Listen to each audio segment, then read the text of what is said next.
Hello दोस्तों, कैसे हो आप लोग। मैं आशा करता हूँ आप लोग ठीक होंगे। स्वागत है आपका शिक्षा भवन क्लासेस में। मेरा नाम है जितेंद्र शर्मा। आज हम फ्यूचर टेंस के बारे में पढ़ेंगे।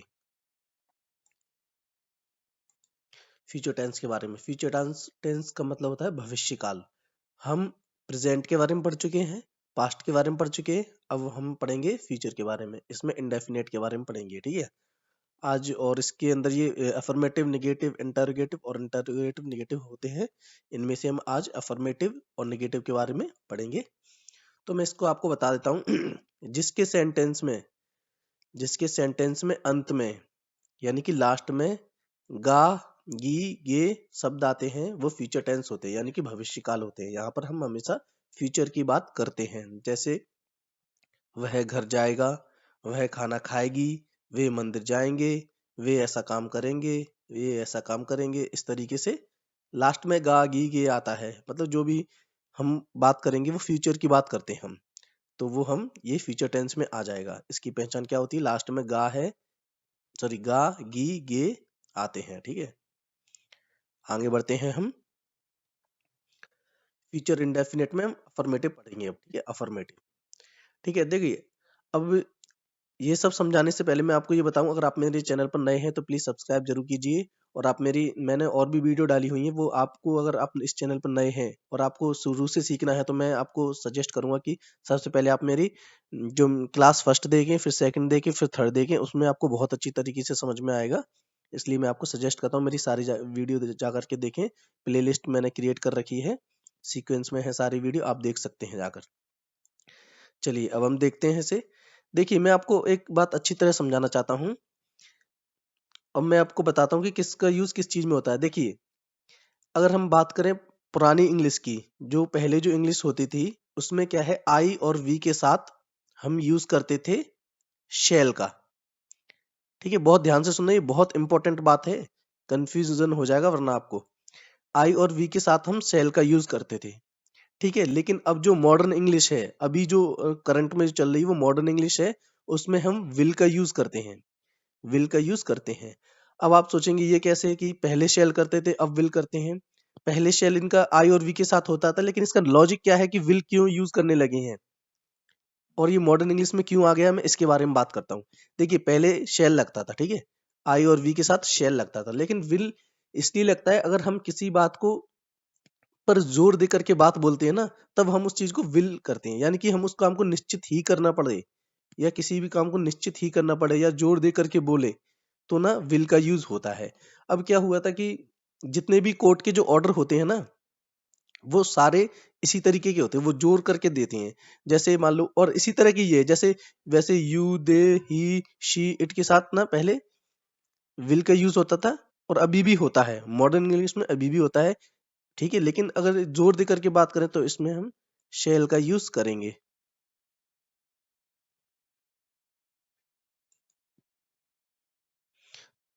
तो जैसे कोर्ट में जज बोलता था, यू शैल पे the fine, okay, you shall पे द फाइन, या तुम्हें फाइन जरूर पे करना पड़ेगा। कोई भी चीज को हम कहना, यू शैल पे फाइन, ठीक है। इस तरीके से मतलब कोई चीज को मतलब जोर दे करके बोलते थे।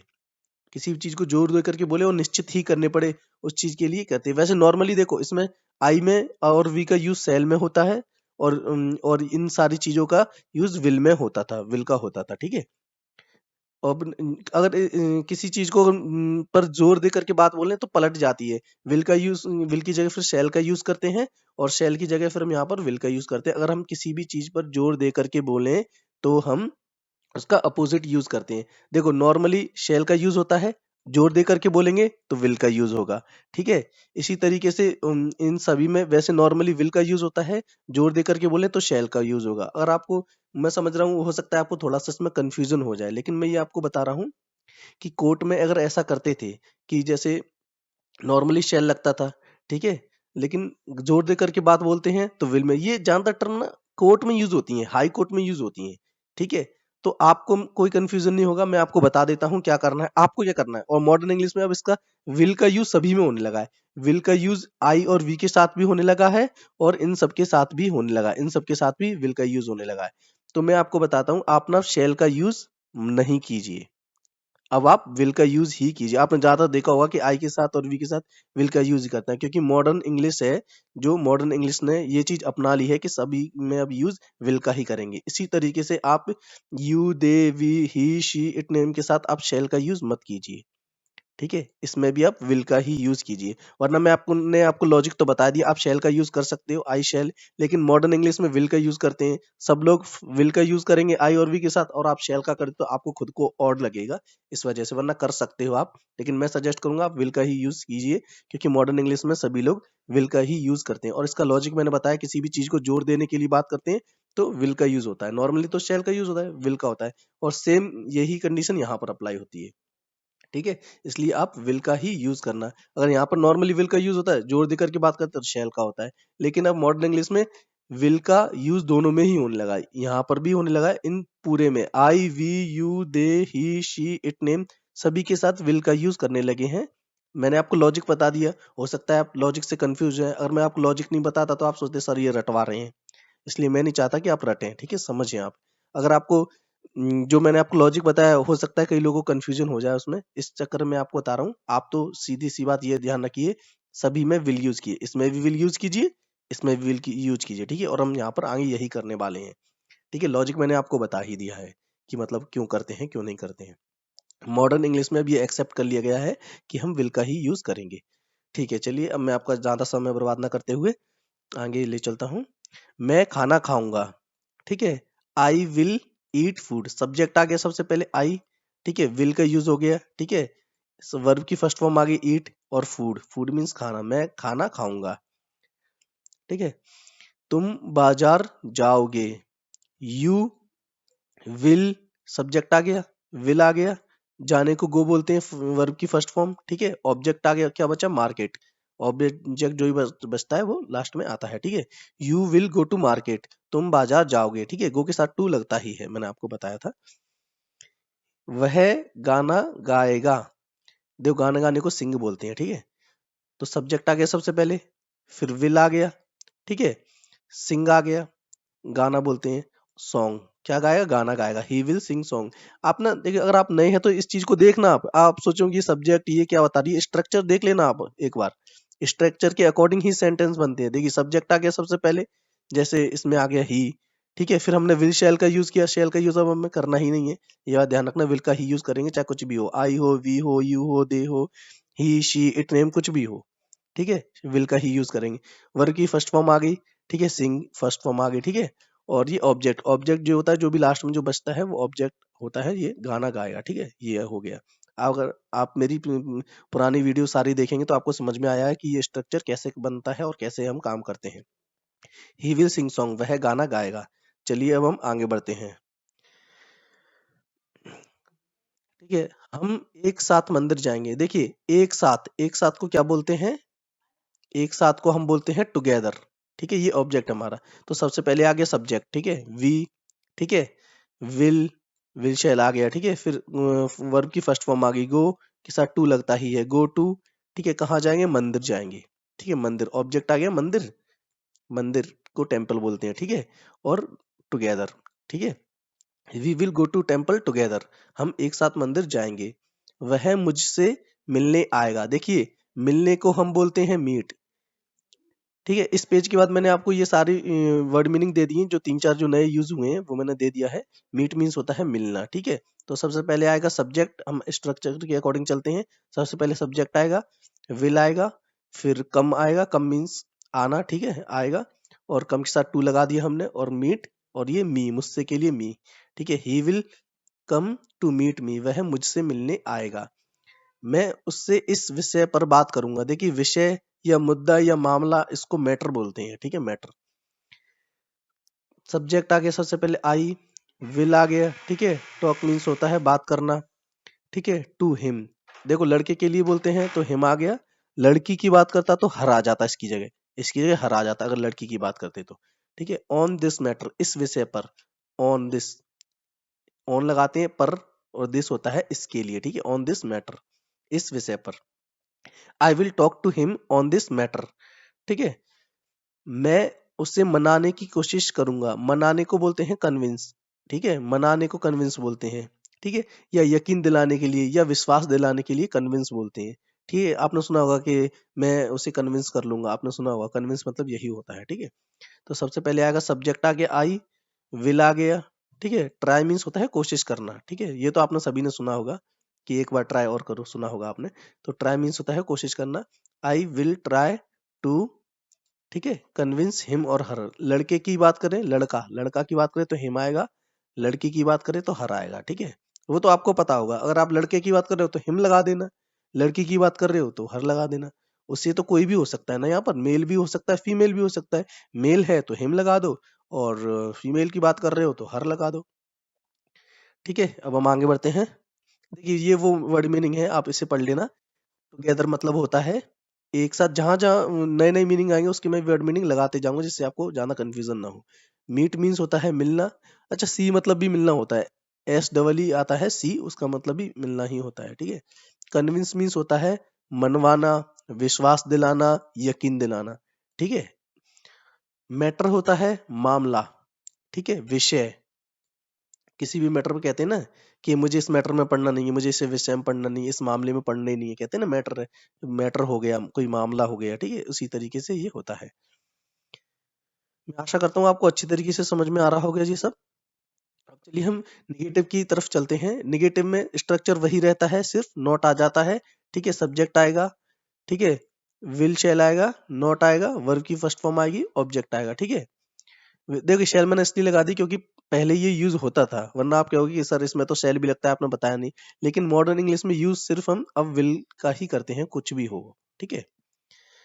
तो आपको ये डिसीजन करना है कि मॉडर्न इंग्लिश के अकॉर्डिंग चलना है, जो आजकल लोग बोल रहे हैं उसी तरीके से चलना है, कि पुरानी तरीके से चलना है।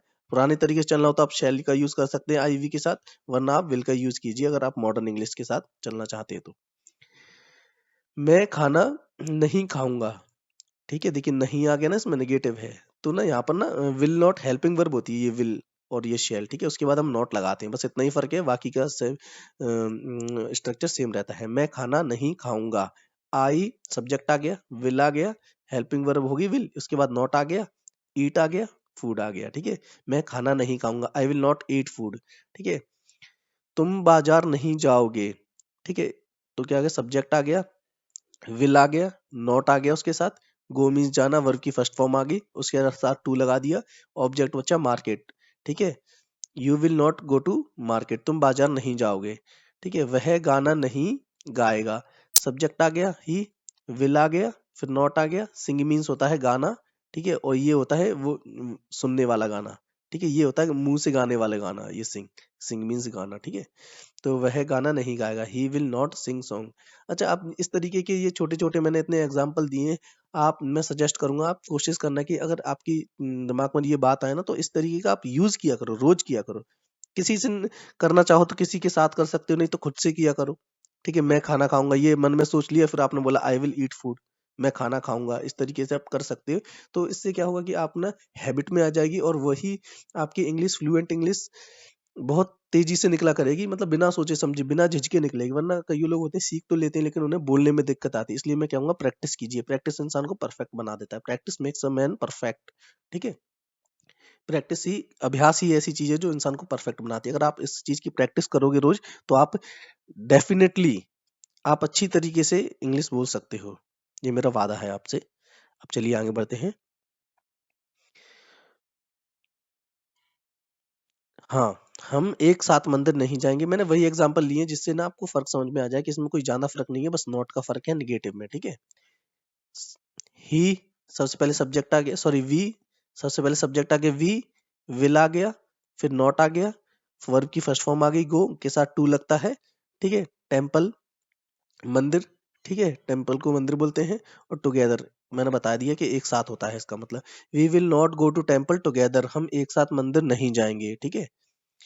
वह मुझसे मिलने नहीं आएगा, ठीक है? तो सब्जेक्ट आ गया ही, फिर विल आ गया, फिर नॉट आ गया, फिर कम आ गया, कम टू, मीट मीन्स मिलना होता है, मी मुझसे, ठीक है, ये ऑब्जेक्टिव केस होता है आई का। अगर आप, मैं फिर से कहूंगा, अगर आप नए हैं तो मेरी फर्स्ट वीडियो देखिए, मैंने उसमें बताया है कि आई का ऑब्जेक्टिव केस मी होता है, ही का हिम होता है, शी का हर होता है, दे का देम होता है, वी का अस होता है। इस तरीके से मैंने बताया है, इसलिए मैं ज्यादा से ज्यादा आपको सजेस्ट कर रहा हूँ कि नए हैं मेरी वीडियो पर तो मेरी पहली वाली वीडियो जरूर देखें, वरना आपको सोचेंगे कि मिलने मुझसे के लिए मी क्यों लगा दिया, ऐसा कंफ्यूजन होगा।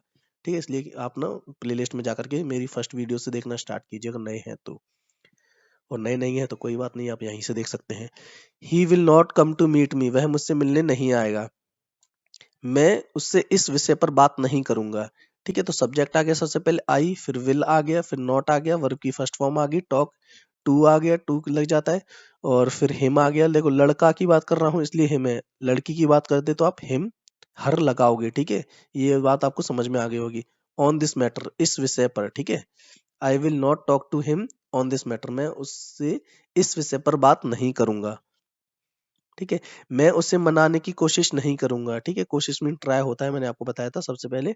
हम देखते हैं, सब्जेक्ट हो गया आई, ठीक है, विल आ गया हेल्पिंग वर्ब, नॉट आ गया, वर्ब की फर्स्ट फॉर्म आ गई ट्राई, फिर टू लगा दिया हमने। कन्विंस होता है विश्वास दिलाना या यकीन दिलाना या अपनी बात मनवाना। ठीक है, या मनाना। ठीक है, हिम और हर, लड़के की बात करें तो हिम, लड़का की बात करें तो हिम, लड़की की बात करेंगे तो हर लगाएंगे। ठीक है, I will not try to convince him और हर, मैं उसे मनाने की कोशिश नहीं करूंगा। I will not try to convince him और हर। ऑब्लिक में होता है, कुछ भी एक लगा सकते हो। ठीक है, थैंक यू फॉर वॉचिंग। अगर आपको मेरी वीडियो पसंद आती है तो प्लीज ज्यादा से ज्यादा लाइक कीजिए। अगर आपको कोई डाउट है तो कमेंट कीजिए। अगर आपको कोई चीज अच्छी लगी तो भी कमेंट कीजिए। किस टॉपिक पर और वीडियो बनाऊं ये भी कमेंट कीजिए। इसके अलावा मैं तो अपने सीक्वेंस से चलता ही रहूंगा।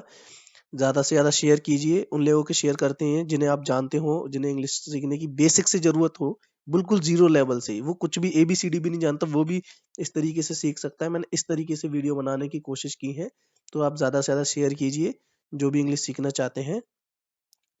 ठीक है, और अगर आप मेरे चैनल पर नए हैं तो प्लीज़ सब्सक्राइब ज़रूर कीजिए। सब्सक्राइब के बगल में एक बेल आइकन बना होगा, उसको प्रेस कीजिए, जिससे जब भी मैं अपने नए वीडियोस को अपलोड करूंगा तो उसका नोटिफिकेशन आप तक आ जाएगा। Thanks for watching, wait for my next video.